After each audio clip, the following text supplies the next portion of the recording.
আসসালামু আলাইকুম। কথা বলছি doctor Tanzina Afrin, clinical haematologist, Unico hospital. তো আজকে আমরা কথা বলবো ডেঙ্গু জ্বর এবং প্লাটলেট নিয়ে সাধারণ মানুষের আতঙ্ক এবং তার সঠিক সমাধান। বাংলাদেশে বর্তমানে ডেঙ্গু জ্বর একটি আতঙ্কের নাম হয়ে দাঁড়িয়েছে। প্রতি বছর বর্ষা মৌসুমে এলেই এই রোগের প্রকোপ বেড়ে যায় এবং এর সাথে পাল্লা দিয়ে বাড়ে সাধারণ মানুষের উদ্বেগ।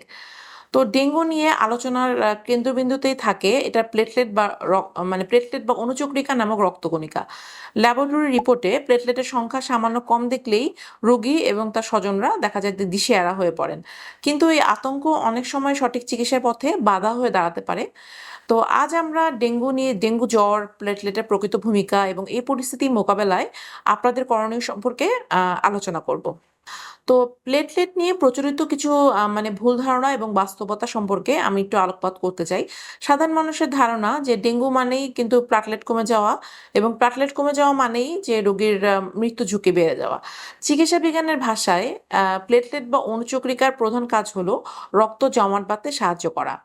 তো ডেঙ্গু ভাইরাসের প্রভাবে অস্থিমজ্জা সাময়িকভাবে প্লেটলেট তৈরি কমিয়ে দেয় এবং রক্তে থাকা প্লেটলেটগুলো ধ্বংস হতে থাকে। তো তবে মনে রাখা জরুরি যে ডেঙ্গু জ্বরে প্লেটলেট কমে যাওয়া একটি সাময়িক প্রক্রিয়া। শরীর যখন ভাইরাসটিকে আস্তে আস্তে কাটিয়ে উঠতে শুরু করে তখন কিন্তু প্লেটলেট কিন্তু আস্তে আস্তে আবার নিজেই বাড়তে থাকবে। তো বেশিরভাগ ক্ষেত্রে প্লেটলেট যদি 20 বা 30,000-এর নিচেও নেমে আসে, তাও বাইরে থেকে প্লেটলেট দেওয়ার প্রয়োজনীয়তা পড়ে না যদি না রোগীর শরীরের অভ্যন্তরীণ কোনো রক্তক্ষরণজনিত কোনো লক্ষণ দেখা যায়।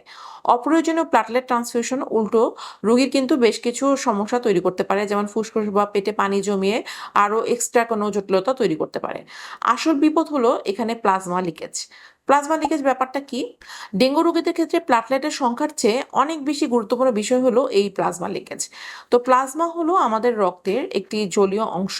ডেঙ্গুর ক্রিটিক্যাল পর্যায়ে আমাদের রক্তনালীর দেয়াল ছিদ্র হয়ে এই তরল পদার্থ বাইরে বেরিয়ে আসে। এর ফলে রক্ত ঘন হয়ে যায় এবং রক্তচাপ বা ব্লাড প্রেশার দ্রুত কমতে থাকে। একে বলা হয় dengue shock syndrome. Plasma leakage হলে রোগীর বুকে বা পেটে পানি জমতে পারে। এই প্লাটলেটের রিপোর্টের পিছনে না ছুটে রোগীর যে রক্তচাপ বা ব্লাড প্রেশার এটা ঠিক আছে কিনা এটা আমাদেরকে দেখতে হবে এবং তিনি পর্যাপ্ত পরিমাণে ইউরিন আউটপুট হচ্ছে কিনা সেদিকেও আমাদের নজর দেওয়া অনেক বেশি জরুরি। কখন হাসপাতালে ভর্তি হতে হবে এবং কি কি বিপদ সংকেত সমূহ আছে এসব ব্যাপারে আপনাদের একটু ধারণা থাকতে হবে। সব ডেঙ্গু রোগীকে কিন্তু আপনার হাসপাতালে ভর্তি করার প্রয়োজন নেই। তবে কিছু কিছু বিশেষ লক্ষণ যদি দেখা যায়, দেরি না করে অবশ্যই আপনাকে চিকিৎসকের শরণাপন্ন হতে হবে। যেমন রোগীর যদি প্রচন্ড পেটে ব্যথা বা ক্রমাগত বমি হতে থাকে, রোগীর শরীর যদি অতিরিক্ত দুর্বল হয়ে যায় বা রোগী যদি হঠাৎ শ্বাসকষ্ট হতে থাকে, রোগীর যদি দাঁতের মাড়ি বা নাক বা চোখের নিচে রক্তক্ষরণ দেখা যায় বা গায়ে কালো ছোপ ছোপ দাগ দেখা যায়, পেশেন্ট যদি টানা কয়েক ঘন্টা যদি পেশেন্টের ইউরিন আউটপুট না হয়, পেশেন্টের হাত পা যদি অতিরিক্ত ঠান্ডা হয়ে যায় এবং রোগী যদি নিস্তেজ হয়ে পড়েন, এই সমস্ত লক্ষণ যদি দেখা যায় তাহলে কিন্তু আপনাকে রোগীকে হাসপাতালে ভর্তি করতে লাগতে পারে। জ্বর ছেড়ে যাওয়ার পরবর্তী 48 থেকে 72 ঘন্টা কিন্তু বিপজ্জনক সময়। এই সময়টাকে বলা হয় ক্রিটিক্যাল ফেজ। এই সময়ে প্লাজমা লিকেজের ঝুঁকি সবচেয়ে বেশি থাকে এবং তাই জ্বর কমে গেলেই রোগমুক্তি হয়েছে ভেবে অসতর্ক হয়ে যাওয়া যাবে না। তো ডেঙ্গু শনাক্ত হলে আতঙ্কিত না হয়ে আপনার ধাপে ধাপে আপনাকে কিছু পদক্ষেপ নিতে হবে। সেটা হলো আপনাকে পর্যাপ্ত পরিমাণে তরল খাবার গ্রহণ করতে হবে। ডেঙ্গুর প্রধান চিকিৎসা কিন্তু হাইড্রেশন। রোগীকে প্রচুর পরিমাণে পানি, ডাবের পানি, খাবার, স্যালাইন, ফলের রস এগুলো খেতে হবে এবং এই যে তরল পদার্থ এটা রক্তকে ঘন হতে দিবে না এবং প্লাজমা লিকেজের যে ক্ষতিটা হচ্ছে সেটাকে পুষিয়ে উঠতে সাহায্য করবে। এবং রোগীকে কিন্তু পূর্ণ বিশ্রাম নিতে হবে, শারীরিক পরিশ্রম বন্ধ রাখতে হবে সাময়িক সময়ের জন্য, কারণ লিভারের উপর চাপ কমাতে পেশেন্টের বিশ্রাম নেওয়া খুবই জরুরি। ওষুধের ব্যবহারে কিন্তু ডেঙ্গু রোগীদের সচেতনতা অবলম্বন করতে হবে। ডেঙ্গু রোগীদের জন্য যে জ্বর আসলে প্যারাসিটামল সেবন করতে হবে এবং কোনো অবস্থাতেই কিন্তু পেশেন্ট অ্যাসপিরিন বা ইবুপ্রোফেন জাতীয় ব্যথানাশক ওষুধ খাওয়া যাবে না। এই ধরনের ওষুধ খেলে পেশেন্টের রক্তক্ষরণের ঝুঁকি কিন্তু বহুগুণে বাড়িয়ে দেয়। এমনকি জ্বর কমানোর জন্য যদি পেশেন্ট সাপোজিটরি ব্যবহার করেন তার আগেও কিন্তু তাকে চিকিৎসকের পরামর্শ নিয়ে নিতে হবে। পুষ্টিকর খাবার যেমন ধরেন অনেকেই বলে থাকেন যে পেঁপে পাতার রস বা ড্রাগন ফল এগুলো খাওয়ার একটা হিড়িক পড়ে যায় সবার মধ্যে, কিন্তু এগুলো পুষ্টিকর খাবার হিসেবে ভালো, কিন্তু এগুলো যে প্লাটলেট একেবারেই বাড়িয়ে দেবে এমন কথার কিন্তু কোনো সুনির্দিষ্ট বৈজ্ঞানিক প্রমাণ এখন পর্যন্ত নেই। তাই এসবের পিছনে না ছুটে আপনাকে রোগীর সুষম খাবার নিশ্চিত করতে হবে এবং মশার বিস্তার রোধে আপনার কিছু স্টেপস নিতে হবে। সেটা হচ্ছে ডেঙ্গু থেকে বাঁচার স্থায়ী সমাধান হলো আপনাকে মশার উৎস ধ্বংস করতে হবে।